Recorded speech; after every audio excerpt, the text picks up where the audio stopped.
பழைய இரும்பு கழிவுகளை கடத்தும் கும்பல் தொடர்பான விசாரணையில் மலேசிய ஊழல் தடுப்பு ஆணையம் MACC 332 மில்லியன் மதிப்பிலான சொத்துக்களை முடக்கியுள்ளது. அமலாக்க அதிகாரிகளுக்கு கையூட்டு வழங்கி இந்த கடத்தல் கும்பல் கடந்த 6 வருடங்களில் அரசாங்கத்திற்கு சுமார் 950 மில்லியன் ஏற்றுமதி வரி இழப்பை ஏற்படுத்தியுள்ளது. அது மட்டுமின்றி இந்த விசாரணையில் 150 மில்லியன் மதிப்பிலான 142 நிறுவன வங்கி கணக்குகளும் 182 தனிநபர் வங்கி கணக்குகளும் முடக்கப்பட்டுள்ளதாக தகவல் அறிந்த வட்டாரம் ஒன்று தெரிவித்துள்ளது.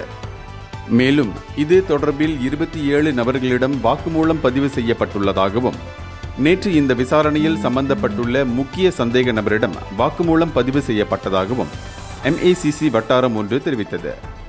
இருப்பினும் இந்த விசாரணை தொடர்பில் இதுவரை யாரும் கைது செய்யப்படவில்லை. இதனிடையே MACCயின் சிறப்பு நடவடிக்கை குழு இயக்குனர் Dato Mohamed Jamri Zainul Abidin கூறுகையில், இந்த கடத்தல் நடவடிக்கையில் சம்பந்தப்பட்டுள்ள அனைத்து தனி நபர்களையும் கண்டறிவதற்கு ஆணையம் தொடர்ந்து விசாரணை மேற்கொண்டு வருவதாக தெரிவித்தார். இந்தியர்களின் இதய குரல் மக்களோசை.